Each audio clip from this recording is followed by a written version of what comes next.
여보, 오늘은 좀 힘들어요. 또 그 말이에요? 당신은 왜 맨날 그래요? 아니, 정말 오늘은 몸이 안 좋아서. 부부 사이에 이게 뭔 소리야? 제발 내일은 병원도 가야 하고. 이제는 병원 타령까지 하네. 당신이 나를 남편으로 생각하긴 해요?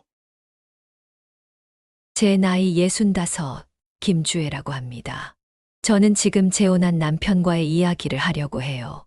쉽지 않은 이야기지만 저와 비슷한 상황에 계신 분들께 제 경험이 도움이 될 수 있을 것 같아 이렇게 용기를 내봅니다. 7년 전 남편을 하늘나라로 떠나보냈어요. 처음에는 정말 힘들었죠. 40년을 함께 살았던 사람이 갑자기 없으니 매일 밤 잠들기 전 옆자리가 허전해서 한숨만 나왔어요. 늘 둘이서 마주보며 먹던 밥상에 혼자 앉아 있으면 눈물이 나서 밥도 제대로 넘어가지 않았죠. 하지만 시간이 지나면서 조금씩 적응해 갔어요. 혼자서도 살아갈 수 있다는 자신감이 생기더라고요. 장보기도 혼자 하고 청소며 빨래며 집안일도 척척 해냈죠. 퇴직하기 전 은행에서 일할 때 모아둔 연금도 있고 자식들도 다 출가해서 경제적으로는 큰 걱정 없이 지냈어요. 그래도 저녁이면 자꾸 마음이 허전해지는 걸 어쩔 수 없었어요. TV 소리라도 틀어놓고 있어야 덜 외롭더라고요. 주말이면 더 심했죠. 다들 가족들과 시간을 보내는데 저는 혼자 집에 있으니 마음이 더 씁쓸했어요. 그러던 어느 날이었어요. 은행 다닐 때 친하게 지냈던 후배가 절 찾아왔어요. 언니, 혼자 사는 게 편하다고 하시지만 같이 살 사람이 있으면 좋지 않을까요? 제가 아는 좋은 분이 계신데. 처음엔 고개를 저었어요. 나이 들어 무슨 재혼이냐고요. 하지만 후배의 말이 자꾸 머릿속에 맴돌았어요. 그렇게 소개받은 분이 박철수 씨였어요. 저보다 9살이나 어린 나이였지만 처음 만난 순간부터 왠지 모르게 마음이 끌렸어요. 깔끔한 정장 차림에 세련된 말투, 특히 따뜻한 미소가 인상적이었죠. 저는 사업을 하다가 은퇴했어요. 이제는 누군가와 편안한 노후를 함께하고 싶어서요. 철수 씨의 이야기를 들으며 저도 모르게 가슴이 떨렸어요. 은퇴 후의 삶에 대한 생각이 저와 비슷했거든요. 대화를 나누면서 취미도 비슷하다는 걸 알았어요. 음악을 좋아하고 여행도 좋아한다고 하더라고요. 몇 번 더 만나면서 서로에 대해 알아갔죠. 철수 씨는 제가 은행에서 일했던 경력을 높이 평가해 주었어요. 주혜 씨는 참 대단하시네요. 여자분이 은행에서 그렇게 오래 일하시기가 쉽지 않았을 텐데. 그의 진심 어린 칭찬에 저는 자꾸 마음이 열렸어요. 오랜만에 누군가와 진지하게 대화를 나누는 것도 좋았고, 서로의 인생 이야기를 나누는 것도 즐거웠죠. 그렇게 3달 정도 만남을 이어가다가 철수 씨가 결혼을 제안했어요. 주혜 씨, 우리 함께 살아보는 게 어떨까요? 서로 의지하면서 좋은 노후를 보낼 수 있을 것 같아요. 철수 씨의 진중한 모습과 따뜻한 마음씨를 생각하니 용기를 내도 좋을 것 같았어요. 자식들과 상의했더니 의외로 긍정적인 반응이었죠. 어머니, 혼자 계시는 것보다 좋은 분과 함께 하시는 게 좋죠. 저희도 어머니가 외로우실까봐 걱정했어요. 그렇게 저는 재혼을 결심했어요. 철수 씨와 함께라면 남은 인생을 행복하게 보낼 수 있을 거라 믿었거든요. 작은 결혼식을 올렸고 둘만의 새로운 보금자리도 마련했죠. 결혼 초기에는 정말 행복했어요. 아침에 일어나면 따뜻한 미역국 한 그릇과 함께하는 식사가 즐거웠고 주말이면 함께 동네 시장도 가고 동네 공원에서 천천히 걷기도 했죠. 철수 씨는 제가 좋아하는 트로트, 노래도 관심 있게 들어주었어요. 주혜 씨가 좋아하는 걸 저도 이해하고 싶어요. 함께 즐기면 더 행복할 것 같아서요. 저는 이런 따뜻함을 정말 그리워했어요. 나이 들어 시작한 사랑이라 더 소중하게 느껴졌는지도 모르겠어요. 그런데 결혼한 지 한 달쯤 지났을 때였어요. 어느 날 아침 철수 씨가 갑자기 충격적인 말을 꺼냈어요. 여보, 나 회사 그만두려고 해요. 순간 귀를 의심했어요. 결혼 전까지만 해도 사업이 잘 되고 있다고 하지 않았나요? 갑자기 무슨 일이에요? 이제 우리 나이에 뭐하러 그렇게 열심히 일해요? 당신도 연금 받고 저축도 있잖아요. 이제는 좀 편하게 살고 싶어요. 철수 씨의 말에 순간 말문이 막혔어요. 결혼 전에는 이런 이야기를 한 번도 하지 않았거든요. 오히려 은퇴 후에도 일을 계속하고 싶다고 했었는데. 하지만 갑자기 그만두면 어떡해요? 조금 더 생각해 보는 게 좋지 않을까요? 그러자 철수 씨는 제 어깨를 감싸며 말했어요. 우리 서로 믿고 살자면서요. 내가 당신 고생 안 시킬게요. 그동안 당신이 열심히 모아놓은 거로 우리 둘이 편하게 살면 되잖아요. 그 말을 듣는 순간 왠지 모를 불안감이 스쳤어요. 하지만 이제 막 시작한 결혼 생활에 금이 가는 게 두려워서 더 이상 말하지 못했죠. 결국 철수 씨는 회사를 그만뒀어요. 처음에는 집에서 쉬면서 취미 생활도 하고 함께 시간을 보내는 것도 나쁘지 않을 거라고 생각했어요. 하지만 현실은 달랐죠. 철수 씨가 점점 미워 보이기 시작했어요. 아침부터 저녁까지 누워서 경마 중계만 보거나 친구들이랑 카톡으로 연금 타령만 하고 있었죠. 주말이면 친구들과 화투 약속이 있다며 나가더니 그때마다 꼭 돈을 달라고 손을 벌렸어요. 여보, 친구들 만나는데 빈손으로 가면 좀 그렇잖아요. 20만 원만 줘요. 처음엔 남편의 체면을 생각해서 용돈을 줬어요. 하지만 그게 한두 번이 아니었죠. 점점 액수도 커져갔어요.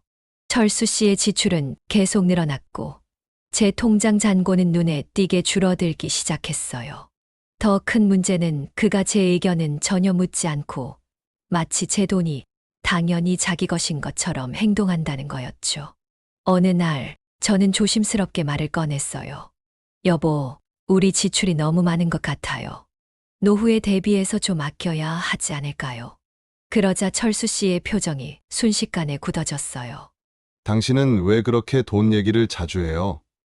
나를 믿지 못하는 거예요? 오히려 저를 의심하고 탓하는 듯한 말투였어요. 그때부터 철수 씨의 본 모습이 하나둘 드러나기 시작했죠. 제가 모아둔 적금을 해지하자고 하더니 주식 투자를 한다며 돈을 요구하기도 했어요. 거절하면 며칠씩 말도 안 하고 삐치기도 했죠. 점점 저는 제가 평생 모아온 노후 자금이 한순간에 사라질까봐 두려워졌어요. 그리고 가장 큰 충격은 우연히 발견한 통장 내역이었어요. 철수 씨가 결혼 전부터 상당한 빚이 있었다는 사실을 알게 된 거죠. 그제서야 그가 왜 그렇게 급하게 직장을 그만두고 제 돈을 쓰고 싶어 했는지 이해가 됐어요. 하지만 이건 시작에 불과했어요. 이런 모습들이 계속되면서 저는 점점 다른 것들도 눈에 들어오기 시작했어요. 제일 마음 아팠던 건 제가 좋아하는 것들을 무시하고 폄하하는 태도였죠. 결혼 전에는 제 취미를 이해하려 노력하는 것처럼 보였던 사람이 이제는 완전히 달라져 있었어요. 제가 좋아하는 트로트 공연을 가자고 하면 한숨부터 쉬었죠. 아이고, 또 그 지루한 데를 가자고 하세요. 젊은 사람도 아니고 우리 나이에 그런 거 보면 뭐해요? 그러면서 본인이 하고 싶은 건 저한테 강요했어요. 특히 등산이 심했죠. 저는 무릎 관절이 좋지 않아서 힘든 등산은 피해야 했는데도 말이에요. 여보, 이번 주말에 설악산 가요. 단풍이 절정이래요. 제가 무릎이 안 좋다고 했잖아요. 에이, 그게 무슨 핑계예요? 운동도 안 하니까 자꾸 아프다고 하는 거예요. 좀 움직여야 건강해져요. 결국 저는 울며 겨자 먹기로 따라 나섰죠. 무릎이 아파서 중간에 쉬자고 해도 철수 씨는 제 사정은 안중에도 없었어요. 이러니까 젊은 사람들이 노인네랑 산행 가기 싫다는 거예요. 조금만 더 가면 되는데 왜 이렇게 늑장을 부려요? 그의 말 한마디 한마디가 비수가 되어 가슴을 찔렀어요. 나이 차이를 빗대어 저를 무시하는 말들이 점점 많아졌거든요. 식사 메뉴를 고를 때도 늘 자기 마음대로였어요. 제가 위장이 예민해서 매운 음식을 잘 못 먹는다고 했는데도 항상 자기가 좋아하는 매운 음식점으로 갔죠. 오늘은 제가 좋아하는 순대국집에 가요. 아니, 오늘은 내가 좋아하는 쭈꾸미 볶음을 먹어야겠어요. 당신도 이제 매운 거 좀 먹어야지. 입맛이 너무 까다로워요. 식당에 가면 저는 늘 위장약을 챙겨 먹어야 했어요. 하지만 철수 씨는 제 고통은 안중에도 없었죠. 주말에 친구들을 만나는 것도 문제였어요. 제가 은행 다닐 때 친하게 지냈던 언니들과 만나기로 하면 늘 못마땅해 했어요. 뭐하러 그 늙은이들 만나서 시간 낭비해요. 차라리 나랑 골프 치러 가요. 제 친구들이에요. 저한테는 소중한 사람들인데.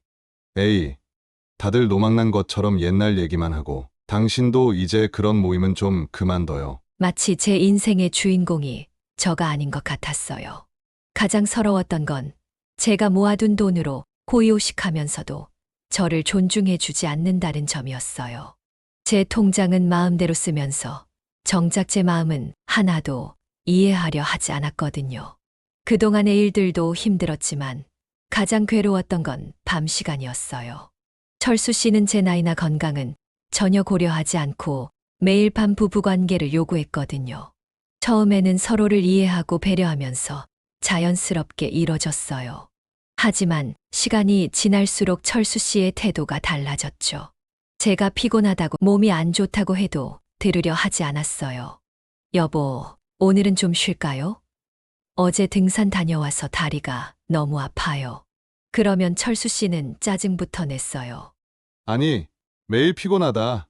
아프다 결혼한 부부가 이래도 돼요? 나이 차이를 들먹이며 저를 무시하는 말들이 계속됐어요. 그러다 제가 거절하면 아예 며칠씩 말도 안 하고 냉랭하게 대했죠. 당신이 나를 사랑하는 게 맞아요? 나랑 잠자리도 안 하려고 하고. 이런 정서적 협박도 서슴지 않았어요. 결국 저는 원치 않는데도 억지로 응할 수밖에 없었죠.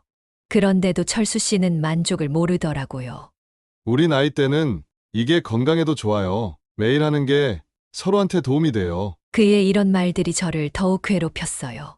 제 건강을 걱정해서가 아니라 자신의 욕구를 합리화하는 수단으로 건강을 들먹이는 게 너무 불편했거든요. 어느 날은 제가 감기에 걸려 열이 나는데도 관계를 요구하더라고요. 여보, 지금 열이 38도나 나요. 에이, 그거 좀 움직이면 땀 흘리고 나아질 거예요. 내가 알아서 할 테니까 가만히만 있어요. 그날 밤 이후로 저는 완전히 지쳐버렸어요. 마치 제가 인격체가 아닌 것 같은 느낌. 제 건강이나 감정은 안중에도 없이 자신의 욕구만을 채우려는 모습에 깊은 상처를 받았죠. 친구들과 이야기를 나눠봐도 이건 좀 심하다고들 했어요. 주혜야, 그건 학대야. 내 몸 상태는 전혀 고려하지 않고 매일 그러는 건 폭력이나 다름없어. 하지만 저는 쉽게 결정을 내리지 못했어요. 이혼한 여자라는 사회적 시선도 무섭고 또다시 혼자가 된다는 것도 두려웠거든요. 그러던 어느 날 병원에 갔다가 충격적인 이야기를 들었어요. 김주혜님, 검사 결과가 좋지 않네요. 이렇게 무리하시면 큰 탈이 날 수 있어요. 의사 선생님의 말씀에 눈물이 났어요. 제 몸이 이렇게 망가지도록 저 자신을 돌보지 못했다는 게 너무 서글펐거든요. 집에 와서 철수 씨에게 의사 선생님 말씀을 전했어요. 여보, 의사 선생님이 당분간 부부관계는 좀 피하라고 하셨어요. 그런데 철수 씨의 반응은 정말 충격적이었어요. 그런 핑계로 나를 거부하려고 하는 거죠? 의사가 뭘 알아요? 내가 당신 몸 상태를 더 잘 알거든요. 그 순간 저는 철수 씨가 처음으로 무서웠어요. 이 사람은 정말 저를 사랑해서 결혼한 게 아니었구나. 그저 자신의 욕구를 채우기 위한 도구로만 저를 본 거였어요. 하지만 이런 고통의 나날들이 곧 절정을 맞이하게 될 줄은 몰랐어요. 철수 씨가 갑자기 제주도 여행을 가자고 했어요. 결혼하고 처음 가는 여행이라 기대도 됐지만 한편으로는 불안했죠. 아마도 그동안의 경험 때문이었던 것 같아요. 여보, 우리 제주도 가서 뭐 할까요? 당연히 등산이죠. 한라산 올라가야죠. 거기 가서 등산 안 하면 뭐하러 가요? 역시나 제 걱정이 현실이 되는 순간이었어요. 무릎이 좋지 않아 한라산은 힘들다고 했지만 들으려고도 하지 않았죠. 아니, 제주도까지 와서 한라산도 못 올라가면 창피하잖아요. 다른 사람들은 다 올라가는데 우리만 못 올라가요? 제주도에 도착한 첫날, 철수 씨는 다음 날 새벽 일찍 한라산을 오르자고 했어요. 저는 무릎 상태도 걱정되고 날씨도 쌀쌀해서 조금 미루자고 했죠. 여보, 내일은 비도 온대요. 다른 날 가는 건 어떨까요? 비가 뭐 어때요? 우산 쓰고 가면 되지. 당신은 왜 자꾸 핑계만 대요? 결국 다음 날 새벽 5시 찬바람이 부는 한라산 입구에 서 있었어요. 춥고 무서웠지만 철수 씨는 제 손을 잡아주기는커녕 앞만 보고 빠르게 걸었죠. 산을 오르면서 무릎이 점점 아파왔어요. 쉬고 싶다고 해도 철수 씨는 듣지 않았죠. 여보, 잠깐만 쉬었다 가요. 다리가 너무 아팠어. 아니, 이제 겨우 30분 걸었는데 벌써 쉬자고요? 이러니까 당신이 자꾸 체력이 안 좋아지는 거예요. 비까지 내리기 시작했어요. 미끄러운 길을 힘겹게 올라가는데 저를 기다려주지도 않고 자기 페이스대로 올라갔죠. 결국 중간 지점에서 저는 더 이상 걸을 수 없었어요. 무릎이 너무 아팠고 온몸이 떨렸거든요. 여보, 저는 정말 못 가겠어요. 여기서 내려가야 할 것 같아요. 그때 철수 씨가 버럭 화를 냈어요. 도대체 당신은 왜 이렇게 의지가 약해요? 내가 이런 아내랑 살아야 한다는 게 너무 짜증나요. 그 순간 제 속에 쌓였던 감정들이 폭발했어요. 당신은요? 당신은 제가 뭐라고 생각하는 거예요? 장난감인가요? 기계인가요? 제 건강은 안중에도 없이 자기 하고 싶은 것만 하려고 하고 제 통장은 맘대로 쓰면서 저는 하나도 배려해주지 않고 눈물이 하염없이 흘렀어요. 그동안 참았던 모든 말들이 한꺼번에 쏟아져 나왔죠. 철수 씨의 얼굴이 순간 굳어졌어요. 그리고는 피식 웃더니 말했죠. 그래요. 맞아요. 난 편하게 살고 싶어서 당신이랑 결혼한 거예요. 뭐가 잘못됐나요? 당신도 외롭지 않게 해준다고 했잖아요. 그동안 제가 얼마나 큰 착각 속에 살았는지 깨달았거든요. 비가 계속 내리는 한라산 중턱에서 저는 제 결혼 생활의 모든 진실을 마주하게 됐어요. 철수 씨는 처음부터 끝까지 저를 이용하기만 했던 거예요. 그날 저녁 숙소로 돌아와서 저는 묵묵히 짐을 쌌어요. 더 이상은 안 되겠다는 생각이 들었거든요. 제주도에서 돌아온 후 저는 며칠 동안 아무 말도 하지 않았어요. 철수 씨도 말을 걸지 않았죠. 그저 서로 남남처럼 지냈어요. 하지만 이미 제 마음은 결정이 난 상태였답니다. 어느 날 아침 저는 조용히 입을 열었어요. 철수 씨, 우리 이혼해요. 그 말을 듣자 철수 씨는 피식 웃더니 대수롭지 않다는 듯이 말했어요. 그래요. 어차피 이렇게 사는 것도 지겹던 참이었어요. 당신도 나한테 맞춰줄 생각이 없는 것 같고. 이 사람은 끝까지 자기밖에 모르는구나. 제가 얼마나 아팠는지, 얼마나 힘들었는지 전혀 이해하려 하지도 않는구나. 이혼 상담을 받으러 갔을 때 변호사님이 물으셨어요. 위자료는 청구하실 건가요? 철수 씨가 먼저 말했죠. 위자료요? 제가 뭘 잘못했다고 위자료를 줘야 하나요? 오히려 제가 청구해야 하는 거 아닌가요? 저는 이 나이에 다시 직장을 구해야 하잖아요. 정말 어이가 없었어요. 제 통장은 맘대로 쓰면서 이제 와서 이런 말을 하다니. 아니에요. 위자료는 필요 없어요. 그냥 깨끗하게 끝내고 싶어요. 철수 씨는 제 말을 듣더니 만족스러운 듯 고개를 끄덕였어요. 그래요. 그게 좋겠어요. 서로 깔끔하게. 이혼 절차는 생각보다 빨리 진행됐어요. 협의 이혼이라 복잡하지 않았거든요. 법원에 서류를 제출하고 한 달 후에 조정기일이 잡혔죠. 그날 법원 조정실에서 판사님이 물으셨어요. 정말 이혼하시겠습니까? 철수 씨는 망설임 없이 네라고 대답했어요. 저도 조용히 고개를 끄덕였죠. 이혼 서류에 도장을 찍는 순간 이상하게도 마음이 편안해졌어요. 마치 무거운 짐을 내려놓은 것 같았달까요? 법원을 나서는데 철수 씨가 마지막으로 말을 걸었어요. 주혜 씨, 우리 인연은 여기까지인가 보네요. 잘 살아요. 그 말을 듣는데 눈물이 나려고 했어요. 하지만 꾹 참았죠. 이 사람 앞에서는 더 이상 눈물 보이고 싶지 않았거든요. 네, 철수 씨도 잘 지내세요. 그렇게 1년 반의 결혼 생활이 끝났어요. 집으로 돌아오는 길에 옛날 생각이 났어요. 처음 만났을 때의 설렘, 결혼을 결심했을 때의 기대감, 그리고 하나둘 무너져간 신뢰와 사랑. 집에 도착해서 가장 먼저 한 일은 결혼식 사진을 정리하는 거였어요. 앨범을 보니 그날 철수 씨의 미소가 왜 이렇게 계산적으로 보이는지. 친구들은 제가 이혼을 결심한 걸 다들 잘했다고 했어요. 주혜야, 내가 용기 내서 결단을 내린 게 정말 잘한 거야. 그 사람은 처음부터 너를 진심으로 사랑한 게 아니었어. 맞아요. 사랑 없는 결혼은 결국 서로에게 상처만 남기는 것 같아요. 제 노후를 책임져 줄 거라는 기대로 시작한 결혼이 오히려 제 노후를 더 불안하게 만들었으니까요. 하지만 이상하게도 후회는 되지 않았어요. 이 경험을 통해 제가 더 강해졌다는 걸 느꼈거든요. 그리고 이제는 정말 소중한 걸 찾았어요. 바로 저 자신이에요. 이혼하고 처음 맞이한 아침이 또렷이 기억나요. 창문을 활짝 열어두니 봄바람이 상쾌하게 불어왔죠. 처음으로 마음 편히 깊은 숨을 쉴 수 있었어요. 식탁에 혼자 앉아 차를 마시면서 창밖을 바라봤어요. 문득 이런 생각이 들더라고요. 이제 정말 자유로워졌구나. 처음에는 주변 시선이 신경 쓰였어요. 재혼했다더니 또 이혼했대라는 소문이 돌까봐 걱정도 됐죠. 하지만 제 건강을 망가뜨리면서까지 억지로 결혼 생활을 이어갈 수는 없었어요. 주혜야, 내가 용기 내서 결단 잘했어. 이제는 너 하고 싶은 거 실컷 해. 친구들의 응원에 힘을 얻어 조금씩 제 일상을 되찾아갔어요. 그동안 철수 씨 눈치 보느라 못했던 일들을 하나둘 시작하면서 제 모습을 되찾아갔어요.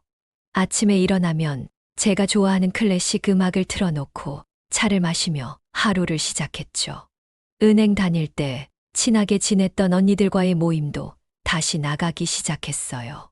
한 달에 한 번씩 만나서 음악회도 가고 미술관도 가고 철수 씨가 늙은이들 모임이라고 무시했던 그 시간들이 저에겐 얼마나 소중했는지 몰라요. 주혜야, 너 요즘 표정이 밝아졌다. 훨씬 젊어 보여. 친구들이 그렇게 말해줄 때마다 가슴이 따뜻해졌어요. 그동안 제가 얼마나 억압된 삶을 살았는지 새삼 깨달았죠. 건강도 조금씩 회복됐어요. 몸이 건강해지니 마음도 더욱 편안해졌죠. 특히 기뻤던 건 밤에 편히 잘 수 있다는 거였어요. 더 이상 누군가의 강요된 요구에 시달리지 않아도 된다는 안도감. 그것만으로도 제 삶의 질이 달라졌어요. 자식들도 제 선택을 지지해줬어요. 어머니, 이제는 어머니 하고 싶은 거 하면서 사세요. 저희가 있잖아요. 철수 씨와 헤어지고 나서 오히려 자식들과 더 가까워진 것 같아요. 주말이면 손주들도 보러 가고 딸과 며느리랑 시장도 가고 이런 게 진정한 가족의 의미구나 새삼 느꼈죠. 물론 가끔 저녁이면 외로울 때도 있어요. 하지만 그건 철수 씨가 있을 때도 마찬가지였죠. 오히려 지금은 건강한 외로움이랄까. 혼자 있는 시간이 두렵지 않아요. 누군가의 과도한 지출로 노후 자금이 줄어들까 걱정하지 않아도 되니 마음이 한결 가벼워졌죠. 요즘은 저를 위한 계획을 세우고 있어요. 내년에는 유럽 여행을 가볼까 해요. 제가 보고 싶은 미술관도 가고 음악회도 보고 철수 씨와는 상상도 못했던 일들을 이제는 할 수 있게 됐어요. 돌이켜보면 이혼은 제게 새로운 시작이었던 것 같아요. 끝이 아니라 진정한 시작이었던 거죠. 이제 저는 알아요. 혼자여도 충분히 행복할 수 있다는 걸요. 오히려 잘못된 동행보다는 홀로 걷는 길이 더 건강하고 행복할 수 있다는 걸 깨달았어요. 나이 들어 재혼을 고민하시는 분들께 제 이야기가 도움이 됐으면 해요. 단순히 외로움을 달래기 위해 또는 경제적인 이유로 결혼을 선택하시진 않았으면 좋겠어요. 진정한 사랑과 존중이 없는 결혼은 결국 더 큰 상처만 남기니까요. 저처럼 늦은 나이에 새로운 시작을 하는 게 두려우실 수도 있어요. 하지만 잘못된 선택 속에서 불행하게 사는 것보다는 홀로라도 당당하게 사는 게 낫다는 걸 꼭 말씀드리고 싶어요.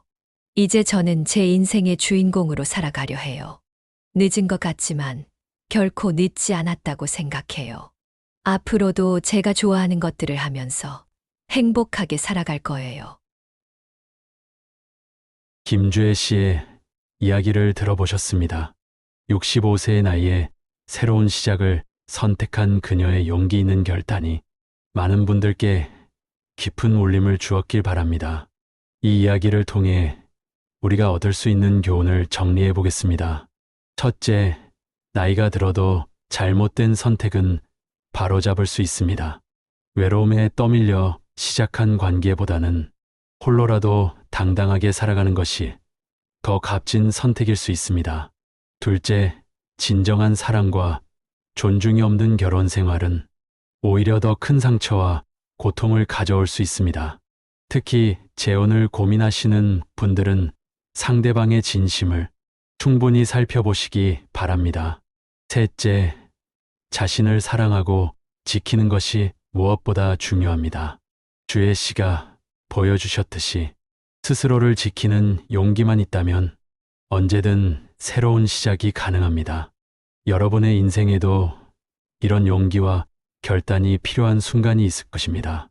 그때 주혜 씨의 이야기가 작은 힘이 되길 바랍니다. 더 많은 인생 이야기를 들려드리고 싶습니다. 구독과 좋아요 부탁드립니다. 여러분의 응원이 더 좋은 이야기로 보답하는 힘이 됩니다. 감사합니다.